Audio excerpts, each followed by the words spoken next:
Whew, when you have a sub, it's like a free day. Like, your teacher's gone. They're not gonna know what you did. Even if they do, they're not gonna know who it was because the sub doesn't know who you are. If a substitute teacher walks into the classroom like this and kind of, you know, ready for a defeat, they will be eaten alive.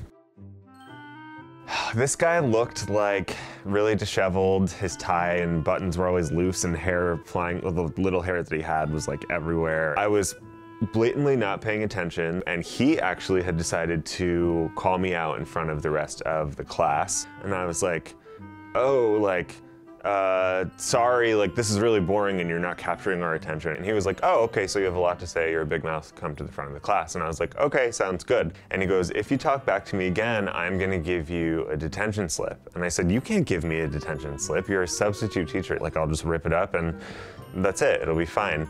And he goes, oh, well, since you're so confident about your future, why don't you tell me what else is gonna happen in your future? And I went like this over his head, like a crystal. And I said, oh, let me see like what's in my future. And he was like, you gotta get the fuck out of here, go to in-school suspension. Like, he was so mad that I had pointed out the fact that he was bald. I had everyone in the class laughing. When Mr. Sutton, my social studies full-time teacher, came back, he had asked me what happened. I told him the whole story. I could tell that he was holding back laughter. And he gave me like an extra detention. He was like, that's hysterical, but you still have detention, like that's awful. And I was like, okay, fair enough, good. Like, I'm glad you think it's funny, but I deserve it, so cool.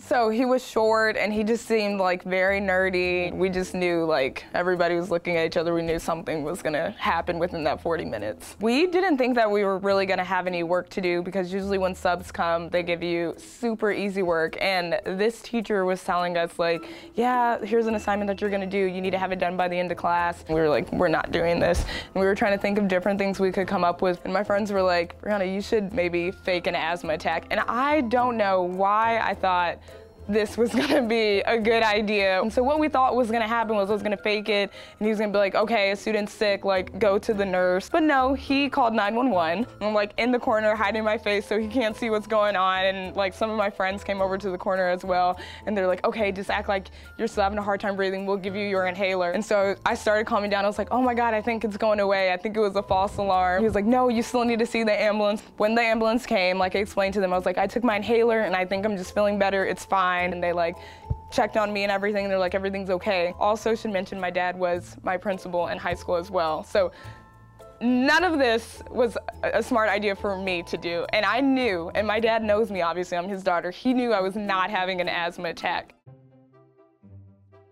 Oh, sub was like a very kind of buttoned up, nerdy looking guy. So when you're in elementary school, one of the things you almost always do is go around reading, you know, where one person reads a paragraph and the next person reads a paragraph. When we had a sub and it was my turn to read, I would always fake like I couldn't read very well. And I could read really well, but I would pretend like I couldn't. And then my friends and everyone else in the class would laugh, knowing that I was faking it, but the teacher would get mad at them, thinking they were making fun of me.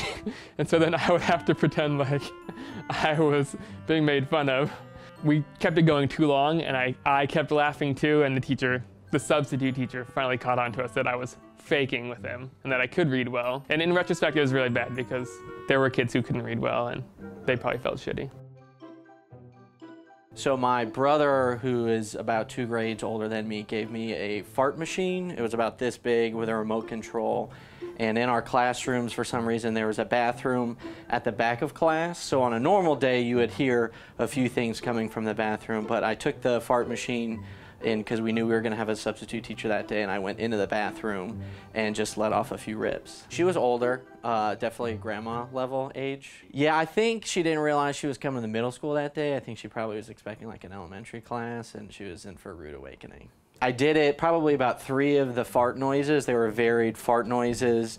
The first 2 were pretty mild, but then there was one that was just such an unbelievable fart. It just kind of went on for a while. My classmates told me that when I walked out, everybody just turned around and started laughing at me. And so the teacher asked if I made any noises while I was in there, and I tried to say that it was Mexican from the night before, but she saw the bulge in my pocket. So after I presented it, she made me push the button in front of class, and of course another fart came out and the whole class laughed. She took the fart machine away and had my mom come in and get it. So that was kind of annoying. My mom has a great sense of humor anyway, so she kind of loved it, and I'm pretty sure she took the fart machine into work and used it herself. Now that I'm an adult, I have friends that are school teachers and I know how hard it is, so I would say give yourself a break. Don't be, I'm not gonna curse, but a little brat. Don't be a brat. They're just there to take over for your original teacher. Mr. Substitute Teacher. I don't really remember your name, but I'm sorry. I definitely felt bad about what I did. I'm really sorry.